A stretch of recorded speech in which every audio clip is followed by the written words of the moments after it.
Writer Tania Tahir case number 27۔ Hotel کے شاندار کمرے میں گل لالہ صوفے پر بیٹھی کھڑکی سے باہر دیکھ رہی تھی۔ انہیں ایک دن ہو گیا تھا یہاں آئے ہوئے، اور میرا حکیم اس سے بات نہیں کر رہا تھا، معلوم نہیں پھر لایا کیوں تھا۔ اس نے سر جھٹکا اور شال کو اپنے گرد مزید لپیٹ لیا۔ اچانک اسے اپی کا خیال آیا اور اس نے زرتاش کو کال ملائی۔ زرتاش نے کال اٹینڈ کی۔ گل کیسی ہو؟ وہ جیسے بےتابی سے پوچھنے لگی۔ ٹھیک ہوں، اپی آپ کیسی ہیں؟ وہ آہستگی سے بولی کہ پیچھے سے کسی نے موبائل اچک لیا۔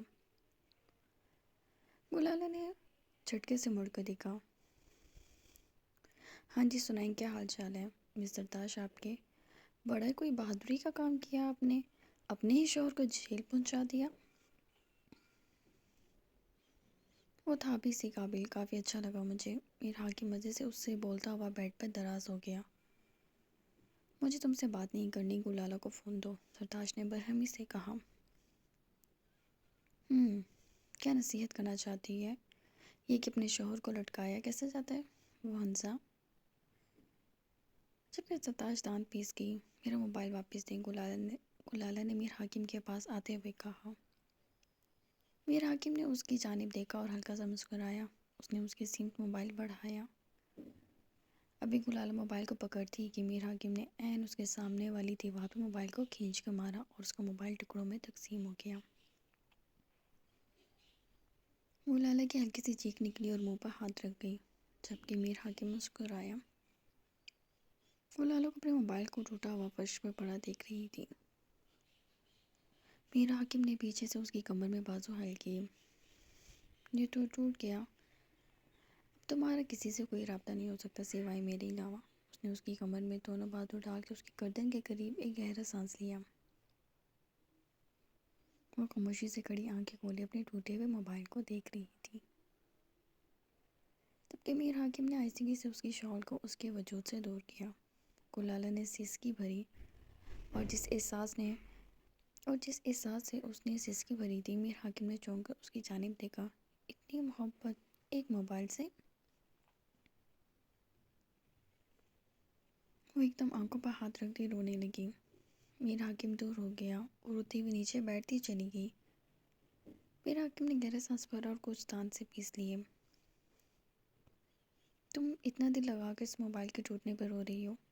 اوہ ہاں، یاد آیا، اس میں تو تمہاری کسی عاشق کا بھی نمبر ہوگا۔ وہ بیڈ پہ ٹانگ رکھتا اس کی جانب دیکھتا بولنے لگا۔ وہ لالہ کو عجیب بے بسی سا احساس ہوا۔ میر حاکم نے ایک دم اس کا ہاتھ پکڑا کیونکہ اب بس ہو چکی تھی، وہ مزید کسی کے لیے اس کا رونا برداشت نہیں کر سکتا تھا۔ اچھا بس بہت ہو گیا، میرے ہوتے ہوئے تم نے اور کس سے بات کرنی تھی جو اتنا شوق منا رہی ہو؟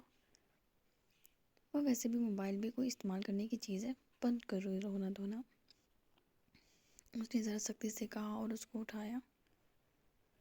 جبکہ گلالہ کو لگ رہا تھا ایک ہی اس کے پاس ذریعہ تھا دنیا سے رابطے کا، اس شخص نے وہ بھی ختم کر دیا، اور وہ صرف اپنی بہن سے ہی تو بات کرتی تھی۔ میر حاکم نے اس کو اپنے پہلو میں بٹھایا اور اس کا ہاتھ سختی سے تھام لیا۔ اس کی آنکھوں سے بہتے آنسو کو غور سے دیکھ رہا تھا، جو گالوں سے ہوتے اس کی گردن پہ پھسلتے جا رہے تھے اور میر حاکم کے اندر کے جذبات کو اجاگر کر رہے تھے۔ اس نے ایک جھٹکے سے گلالہ کو بیڈ پہ دھکیل دیا۔ گلالہ کا دل ہی نہیں کیا وہ اس سے کچھ بولے، کوئی بات کرے۔ وہ آنکھیں بند کر گئی۔ اس نے میر حاکم کو دیکھنا ضروری نہیں سمجھا، جبکہ میر حاکم کی مردانگی پر یہ کڑی ضرب تھی۔ اس کی بیوی اس کو دیکھنا ہی نہیں چاہتی تھی۔ اس کے دماغ میں یہ بات پھنس گئی تھی کہ وہ کسی اور کو پسند کرتی ہے، جبکہ گلالہ نے اس بات کی صفائی دینا بھی ضروری نہیں سمجھا تھا۔ آنکھیں کھولو، وہ بولا لہجہ سپاردہ۔ گلالہ جیسے بحری سی ہو گئی۔ میں نے کہا آنکھیں کھولو، وہ چلایا۔ گلالہ نے آنکھیں کھولی اور اس کی آنکھوں میں گاڑ دی۔ وہ اسے ہی دیکھ رہی تھی، جبکہ میر حاکم بھی اس کی آنکھوں میں دیکھنے لگا۔ فرق صرف اتنا تھا، گلالہ کی آنکھیں آنسوؤں سے تر تھیں، جبکہ میر حاکم کی آنکھوں میں رعب، اپنی طاقت کا ضمد سا تھا۔ میرے چھونے سے گنا دیا اور موبائل کے ٹوٹنے پہ اتنا رونا دھونا۔ وہ سر جھٹک گیا، جبکہ گلالہ نے اپنے آنسوؤں کو صاف کیا۔ پلیز ہٹیں مجھ پر سے، وہ بولی، لہجہ بھیگا بھیگا سا تھا۔ تمہارے اوپر میرے علاوہ کوئی نہیں آ سکتا، وہ گھور کر بولا۔ اس بے ہوجگی کا کیا مقصد ہے؟ وہ ذرا غصے سے بولی۔ ہمارے ساتھ بے ہوجگی اور باقیوں کے ساتھ دل لگی۔ میں حرام باقی حلال، وہ چڑھ کر بولا۔ کیا مطلب ہے اس کا؟ کون حلال ہے؟ کیا بولے جا رہے ہیں؟ وہی جس کو تم یاد کرتی ہو۔ اس کے اوپر سے ہٹا اور سائڈ پر بیٹھ گیا۔ گلالہ بھی سیدھی ہوئی۔ کوئی نہیں تھا، کوئی نہیں ہے، وہ فضول وہم ہے آپ کا، غصے سے بولی اور اپنی جگہ سے اٹھ کر موبائل کی جانب بڑھی۔ بیویوں کے لیے ان کے شوہر مزاجی خدا، ان کے محبوب، ان کے عاشق ہوتے ہیں، اور ایک ہمیں مل گئی جن کے لیے موبائل سب سے زیادہ قیمتی ہے، کیونکہ موبائل میں عاشق ہے نا۔ وہ اسے زج کرتے تانے دینے لگا۔ گلالہ نے نظر گھما کے اس کی جانب دیکھا، مگر جواب کوئی نہیں دیا، اور موبائل تو کچرا ہو ہی گیا تھا۔ اس نے بھاری ہوتے دل سے موبائل کو اٹھانا چاہا کہ میر حاکم نے پھر سے اس کا ہاتھ جکڑ کے اسے اپنی سمت کھینچ لیا۔ میں ہوں قیمتی صرف تمہاری زندگی میں۔ اس نے گلالہ کو بیڈ پر پھر سے دھکیلا۔ اس پر عجیب سا غصہ سوار ہو چکا تھا، کیونکہ وہ اگنور ہو رہا تھا اس موبائل کے چکر میں۔ اپنی جگہ سے وہ اٹھا اور اپنی شرٹ اتار کے صوفے پہ پھینک گئی۔ گلالہ یہ سب نہیں چاہتی تھی۔ وہ ہاتھ اٹھا کے نفی میں سر ہلانے لگی۔ انف از انف۔ میر حاکم اس کی حرکتوں پر برہم سا ہوا اور لائٹس بند کر دیں۔ سردی سے ایک لمحے کے لیے اسے جھرجھری سی آئی، اور تقریباً اندھیرے میں اس نے گلالہ کے وجود کو اپنے بازوں میں بھرا۔ گلالہ اسے دور کرنے لگی۔ اگر اب تم نے مجھے جھڑکا میں تمہارے ہاتھ توڑ دوں گا۔ اس کے کان کے قریب پر آیا۔ گلالہ اس کی گراہٹ پر سہم سی گئی، جبکہ میر حاکم کو سردی کا اچھا خاصا احساس ہو رہا تھا۔ اس نے گلالہ کی بالی کو لبوں میں بھرا۔ گلالہ کی ایک دم سسکی سی نکلی، اور میر حاکم اس کے کان میں مدھم سرگوشیاں بھرتا اس کے کان پر پیار کرنے لگا۔ گلالہ ایک دم اس کی کمر پر ناخن گاڑ گئی، جبکہ میر حاکم پرواہ کیے بنا اس کے کان کو چھوتا، اس کی سراہی سی گردن پر اپنے لب پھیرتا نیچے اترا، اور اسے تھوڑا گیلا سا احساس ہوا۔ گلالہ رو رہی تھی۔ وہ ہلکا سا مسکرایا۔ اگر تمہیں یہ لگ رہا ہے کہ میں چھوڑ دوں گا تو یہ تو بھول ہے تمہاری۔ وہ پھر سے مدھم سرگوشی کرتا اس کی گردن پر جا بجا پیار کر رہا تھا۔ انداز میں بے تابی سی تھی۔ گلالہ کی بے ہنگم سانسیں اسے مزید اکسانے لگی۔ ایک منٹ۔ وہ بے ترتیب سانسوں سے اسے روکنے کی کوشش کرنے لگی۔ نہیں، وہ اس کے بازو کو سختی سے جکڑ کے بیڈ سے لگا گیا اور کچھ شدت سے اس پر برس پڑا، جیسے اسے کچھ جتانا چاہ رہا ہو، جس سے بتانا چاہ رہا ہو اس کے علاوہ گلالہ کی زندگی میں کوئی نہیں آ سکتا۔ پہلے وہ اسے گن کھاتی ہیں اور کچھ بھی، لیکن وہ اپنی ماں کی مثال کو دہرانا نہیں چاہتا تھا۔ سرتاج خان اپنے گھر پر ہے، ملازم نے انہیں بتایا تو انہوں نے ایک ہنکارا بھرا۔ اس لڑکی کو دوبارہ یہیں لے کر آؤ۔ داؤد چودھری دیوار سے کوڑتے پر سوچ سی نگاہوں سے بولا۔ جی سر، لیکن برا خان نے اپنے گارڈ کھڑے کیے ہوئے ہیں، ان تک پہنچنا، ان سے بات کرنا اور انہیں یہاں تک لے کر آنا آسان نہیں ہے، ملازم نے کہا تو انہوں نے اس کی سمت دیکھا۔ لیکن براق تو جیل میں ہے، وہ ذرا گھوٹے بولا۔ سر، میری اطلاع کے مطابق سرتاج میم یہاں سے نکل کے سیدھا براق خان زادہ سے ملنے جیل گئی ہیں، اور اس کے بعد انہیں ان کے گھر چھوڑا گیا۔ اس نے تفصیل بتائی تو انہوں نے سر ہلایا۔ ٹھیک ہے، تم ایک کام کرو، سرتاج کا ذرا نمبر ملاؤ۔ داؤد چودھری کے دماغ میں کیا چل رہا تھا یہ نہیں جانتا تھا کوئی۔ وہ ایک پرانے سیاستدان تھے، وہ سب جانتے تھے کس کو کہاں اور کس وقت استعمال کرنا، جبکہ سرتاج ایک وکٹم بن چکی تھی۔ ملازم نے کال ملائی اور دوبارہ داؤد چودھری کے ہاتھ میں موبائل دے دیا۔ بیل جا رہی تھی۔ تھوڑی دیر بعد سرتاج کی آواز اسپیکر پہ ابھری۔ شاید اس نے بے دہانی میں فون اٹھا لیا تھا۔ داؤد چودھری اسپیکنگ، وہ بولے۔ سرتاج ایک دم خاموش ہو گئی۔ بیٹا آپ کہاں ہو؟ داؤد چودھری ذرا لہجہ بدلتے بولے۔ سر، آپ کی مہمان نوازی کا شکریہ، میں اپنے گھر میں ہوں تو۔ وہ خاموش ہو گئی۔ چلیں، اچھی بات ہے، خیال سے رہیں۔ داؤد نے کال ڈسکنیکٹ کر کے ملازم کی جانب دیکھا اور وہ پھر کچھ بولے تو ملازم نے سر ہلایا۔ دوسری طرف سرتاج نے موبائل سائڈ پر رکھا۔ وہ اس کال کا مطلب سمجھنا چاہ رہی تھی، لیکن اسے کچھ سمجھ نہیں آیا۔ اس نے گہرا سانس بھرا اور ناشتہ بنانے لگی۔ ناشتہ بنا کے وہ کچھ دیر چائے پیتے داؤد چودھری کی کال کے بارے میں سوچتی رہی، اور پھر ایک گہرا سانس بھرتی وہ اپنی گاڑی کی طرف بڑھی۔ بہت دنوں بعد وہ آج چیمبر جا رہی تھی۔ وہ گاڑی میں سوار ہوئی تو گارڈز نے اسے روک لیا۔ اس نے سوالی نظروں سے ان دونوں کو دیکھا۔ سوری میڈم، ہمیں سر نے منع کیا ہے کہ آپ کو اکیلا نہیں چھوڑنا۔ آپ نے جہاں بھی جانا ہے ہم آپ کے ساتھ، وہ گارڈ بولے تو وہ سانس بھر گئی، سر ہلایا اور گاڑی آگے چلانے لگی جبکہ وہ گارڈ اس کے پیچھے پیچھے تھے۔ کچھ ہی دیر میں وہ اپنے چیمبر پہنچ چکی تھی۔ اس کے بعد سرمد لغاری کی فائلز آ چکی تھیں جسے وہ اسٹڈی کر رہی تھی۔ اس نے الینا سے کہا تھا کہ ایل سی ڈی کھول دے تاکہ وہ جان سکے کہ کیا معاملات چل رہے ہیں۔ الینا نے ایل سی ڈی کھولی اور اس کے ہاتھ میں ریموٹ تھما دیا۔ وہ سامنے اسکرین کی جانب دیکھنے لگی جہاں اینکر چیخ چیخ کر بتا رہی تھی کہ برا خانزادہ کو بیل ملے گی یا نہیں۔ کیا برا خانزادہ کی حکومت پر اس سے کوئی فرق پڑے گا؟ آخر ان کی بیوی نے ان پر کیس کیوں کیا؟ یہ بات سوچنے کی ہے۔ اس بات پر ان کی سیاست کو بہت گہرا دھکا لگا ہے، جبکہ رات سے اب تک سرمد لغاری کا نام و نشان نہیں ہے۔ اس نے ایل سی ڈی بند کر دی۔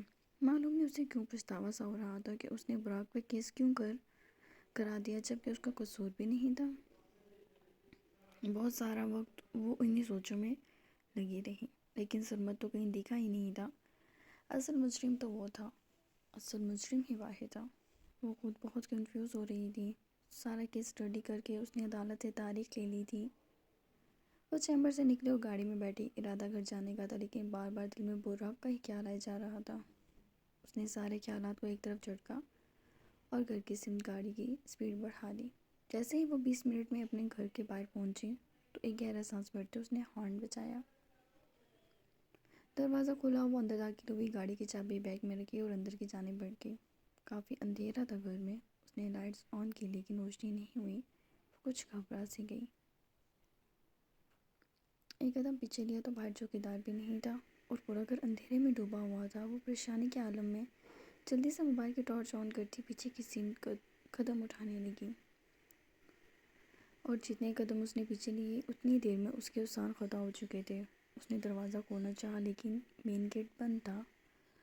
کوئی ہے؟ وہ گھبرا سی گئی۔ پلیز کوئی ہے، کھولو۔ اس کا لہجہ بھیگ گیا۔ کوئی؟ اسے اچانک اندر سے کھٹ پٹ کی آواز آئی تو جیسے منہ کو آ گیا سب کچھ۔ سر، ہم یہاں زرتاج خان کے گھر میں ہیں لیکن یہاں کوئی اور بھی ہے، آہستگی سے کوئی بولا تھا۔ تم لوگوں سے ایک لڑکی کا کام تمام نہیں کیا جا رہا، داؤد چودھری برہمی سے بولا۔ سر، یہاں پر کوئی اور بھی ہے تو دیکھو کون ہے اور دونوں کو مار دو، داؤد چودھری نے کہا تو سر ہلا کے اس نے فون بند کیا اور باقی دو لوگوں کو اشارہ کیا اس طرف سے آگے بڑھنے کا۔ کھولو۔ کھول لیتا ہوں، اتنا شور کیوں کرتا ہے تو؟ اچانک جانی پہچانی آواز پر زرتاج جھٹکے سے موڑی۔ معلوم نہیں کس